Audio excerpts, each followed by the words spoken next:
Hi, I'm Andrea, aka Rubier Ceramics. I'm here to talk to you today about some ideas of what to do with your pottery for 2025. Now, for many of us, we like to set resolutions for the year, and I saw someone online talking about don't set a resolution, set a bingo card or make a bingo card.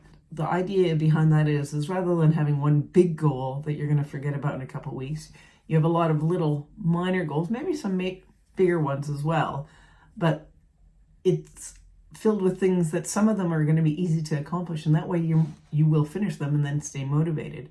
And then as the year goes on, as you fill in some, you might see that you almost have a bingo, and that might motivate you to then do some of the other projects. So I thought that was a great idea. So what I've come up with is a pottery bingo card. And today I'm going to talk to you about how I'm filling it out. I have something for each of these squares, so it'll give you some ideas of maybe some things that you can do with your pottery this year. I will say these are for me.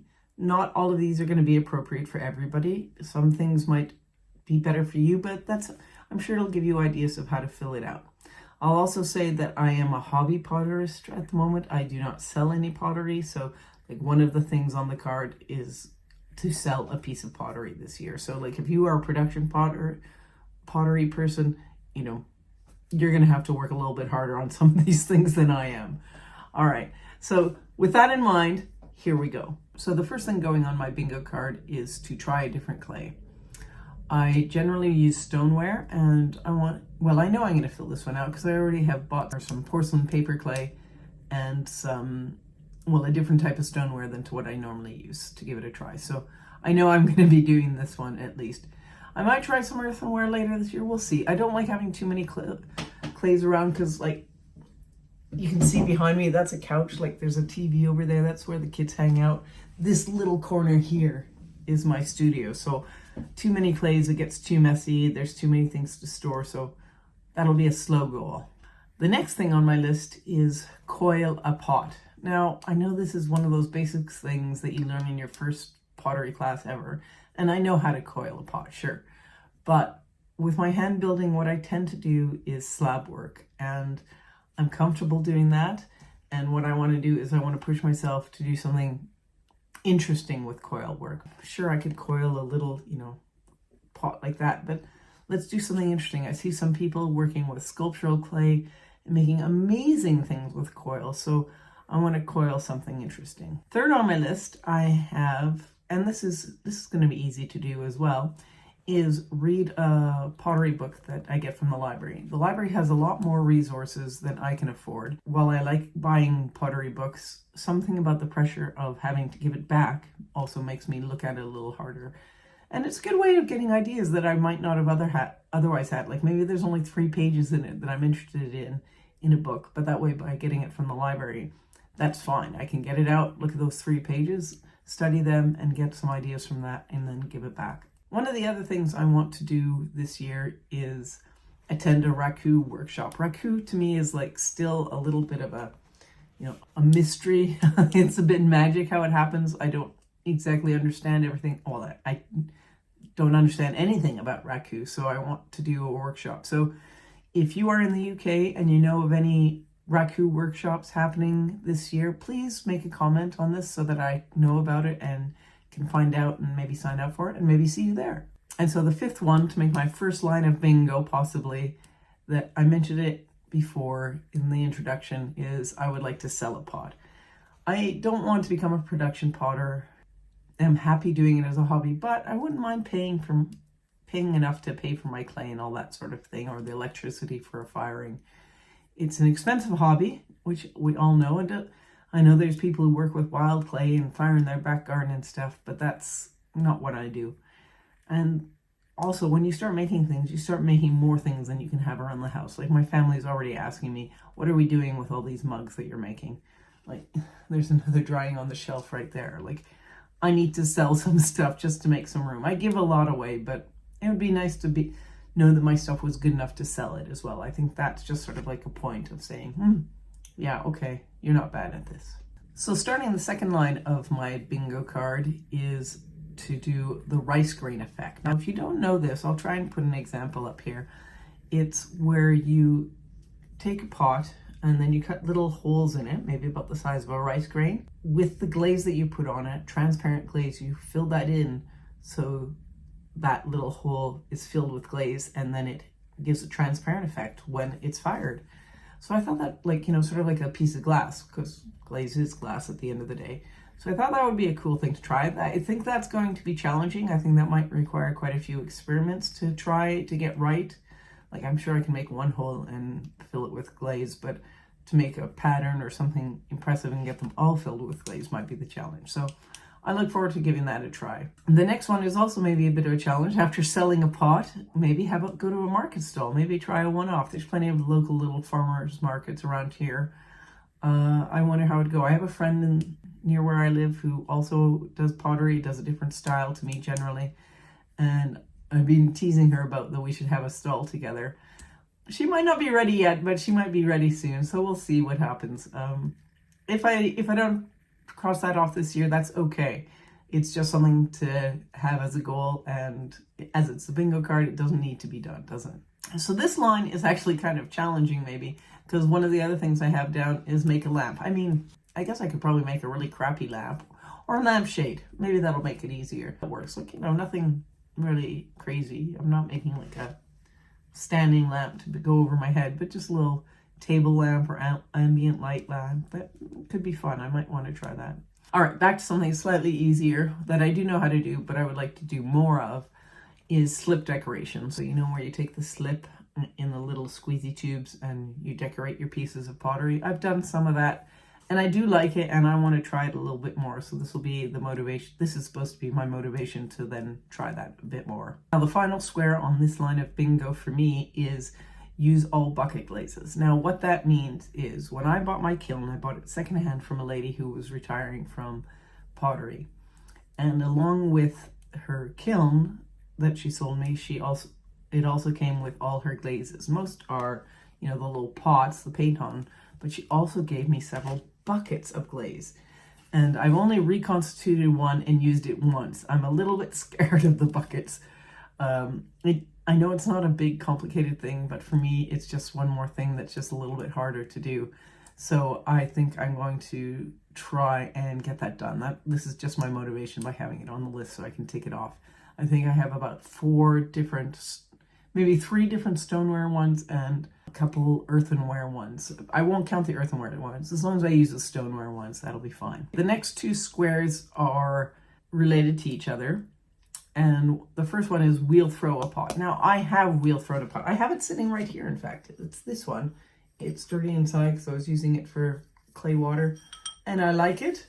But this is the one pot I got that I approve of out of trying about 4 different days worth of wheel throwing. I don't have a wheel. I don't want to get a wheel. It again goes with the size of the studio, but I would like to be able to be good enough to do it. So with the next square, that might be how I do that, and that might be by taking a wheel thrown course. If I do that in a studio, then that is somewhere I can go and do it, and the mess is contained there.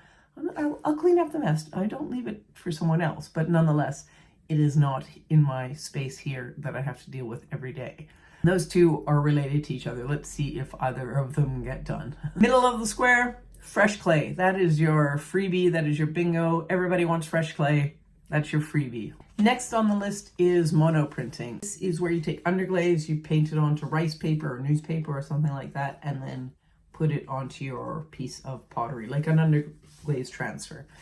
And I think that would be cool to try. There's a couple people on Instagram I've seen who do it, who are really good at it. And I think I'd like to give it a go. So that's just something to put on the spot there. And finally, for this row, I have make a baking dish. I would like to make a ceramic baking dish that is good enough and sturdy enough and robust enough, but also pretty enough to use for baking. I don't know what it'll be, but I'm thinking more of a casserole dish. So whether it's a little one, like this, or a bigger one like that, I don't know, but I would like to do that. It's on the list, right? These are all possibilities. Nothing of this has to be done.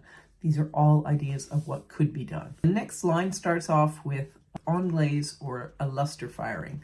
So I want to do some on glaze or luster, because on glaze, from my understanding, which is something I need to research a bit more, it goes on after you have fired the pot to a glazed fire. And that's the same, at least certainly that is the same for luster. I know that that's the case for luster. Luster is then a low fire you do as a third firing generally.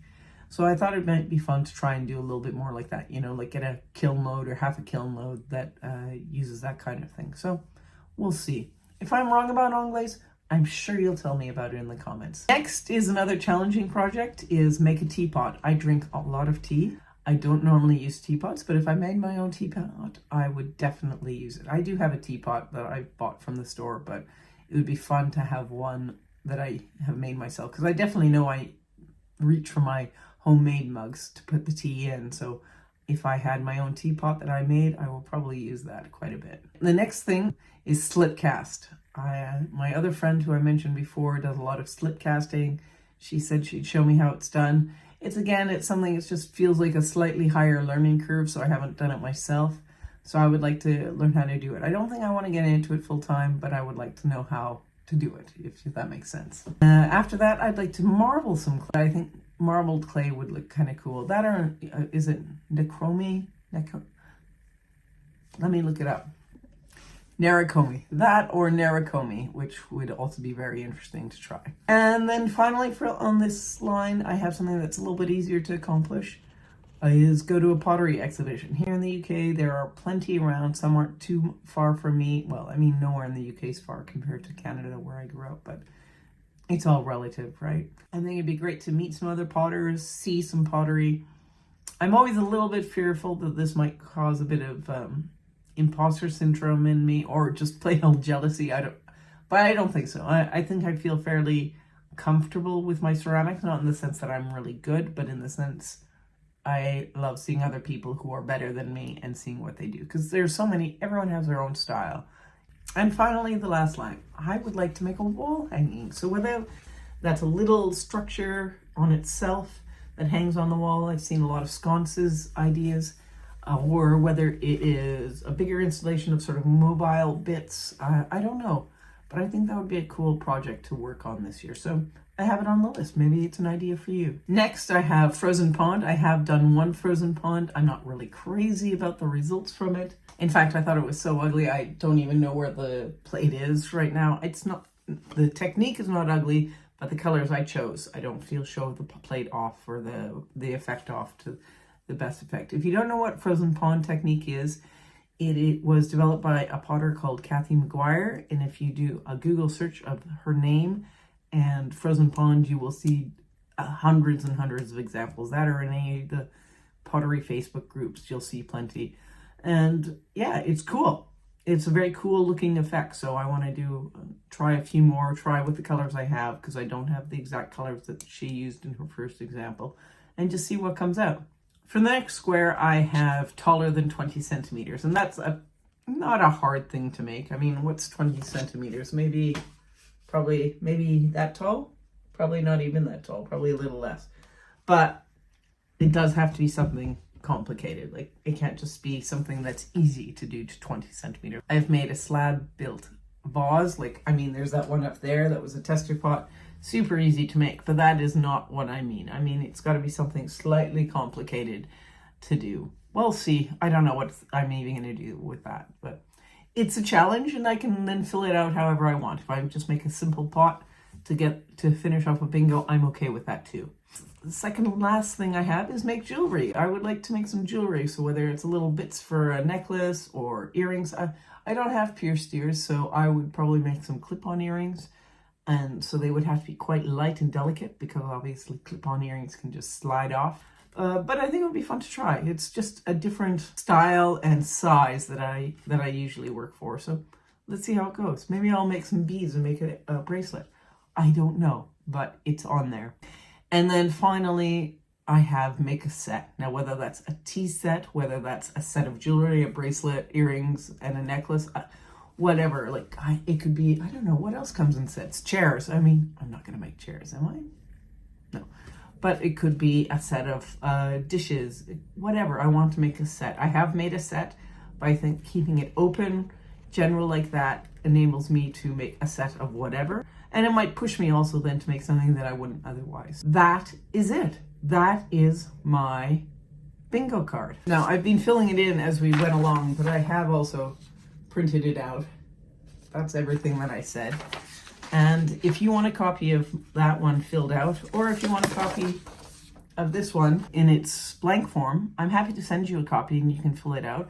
You can contact me. I don't know if I can send you things on YouTube because I'm so new here, but if you contact me on Instagram or TikTok, my handle is the same as it is here, Ruby A Ceramics, all written together. I'd be happy to send that to you. So feel free to reach out and do it. Maybe give me a like on this video as a thanks for it. That'd be cool.